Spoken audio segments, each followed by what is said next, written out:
Alright, so let's dive a little bit deeper in here into Lagoa and start looking at how this thing works. I'm going to start off in this video by talking about the Lagoa emit grid node. This is the emission node or compound that's used by the null to go ahead and emit particles and things like that. Okay? So let's have a look at the PPG. I'm just going to lock this down real quick and we're going to have a go at this. If I hit play right now, this is all we have. Big clump of particles that just drops down into this empty bowl. That's pretty much it. Okay? So let's look at, I'm not going to go over every single parameter. That would take too long, and some of these aren't really important to change. The default settings should be left alone. So I'm going to talk about the main ones that you need to know in order to go ahead and start working with Lagoa and create some effects. Okay? So up here under the element generation, we've got some important stuff. Okay? The resolution per unit is one of the most important settings you're going to play around with. Why? This determines how many particles your Lagoa effect is going to emit into your scene.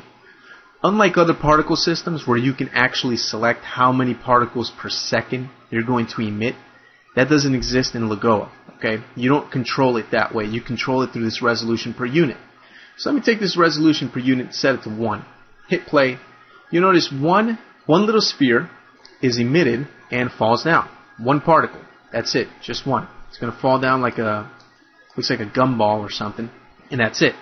Basically, the way this works is the higher the number, the lower the resolution. I know that doesn't really make sense, but just try to wrap your mind around it. The bigger this number is, so if it's 1, the lower resolution, the lower quality your, not quality, but the lower resolution your particle effect is going to be. If you want lots and lots of particles, you have to start to reduce this number. So if I go to 0.5, and I hit play, you notice now I get 4 little particles. Alright? Now, there's some under the hood documentation about how this works, but you know, not to sit here and read out to you what it says in the Softimage help documentation, but just very quickly, the resolution is taken from the size of the units inside of Softimage. Now, Lagoa sees the size of one Softimage unit as equaling 10 centimeters. You can't change that, okay? So don't go looking around Softimage trying to find some kind of setting that changes that for Lagoa. You will not find it because it doesn't exist. You can't change that, okay? By default, and this is set in stone, Lagoa is going to see every Softimage unit as equaling 10 centimeters. So scale does matter. And that's where this resolution is getting its data from. If you look at this null, if it's really, really small, it won't have enough space for particles to be created inside of its volume and emitted into the scene. So you want to make sure you're not working with a null that's incredibly tiny. Let me take this null, let me open up its PPG, I'm going to increase its size by quite a bit. Now I'm going to hit play. You notice we get a lot of particles. Why? Because the volume of our null is now much larger. It's a bigger null that has more space inside, so a resolution of 0.5 is going to create a lot of particles out of such a big null. But if the null is smaller, the same resolution of 0.5 is going to create this many, because obviously inside a smaller null there's less Softimage units. So I hope that kind of makes sense. If it doesn't, don't worry about it. All you need to know is the lower this resolution per unit number, the more particles you're going to emit. Okay? Now you don't want to get too crazy with this. You don't want to go with something like, say, 0.05 or something like that, because if you do that, look at all the particles that are emitted. That's a lot. Right now I'm getting about 2 to 3 frames per second. There are a lot of particles right there. It just looks like a clump of sand or something. Okay? So it's kind of a give and take thing. If you want something that looks more realistic, more accurate, you're going to need a lot of particles, but you're going to be slowed down a lot. Okay? So very important to understand the resolution per unit parameter. As a rule of thumb, and this isn't a rule from, you know, Softimage or Lagoa or anything. This is kind of like my 3D artist rule. I rarely go lower than a resolution per unit of, say, 0.25. Why? Because in most cases, 0.25 works out pretty good. Sometimes I might go lower, 0.2. In extreme cases, maybe 0.15, but that's, you know, last resort. For some reason I have to do it, but I usually won't. Okay? For testing purposes, while you're still troubleshooting, setting up your effect, it's a good idea to keep it at 0.5 just so you can get fast feedback. Something like 0.5, maybe 0.3 or 0.4 will give you a good amount of particles, but keep your system running pretty fast so you can continue working and, you know, not end up getting frustrated from the very slow lag and all that stuff. Okay. Max cells, I recommend never to change this. Leave that alone.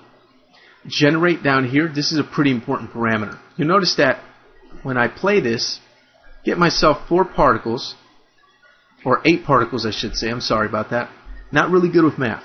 But I've got myself 8 particles over here, and they're uniformly placed. You can see it looks like a weird looking Rubik's Cube or something.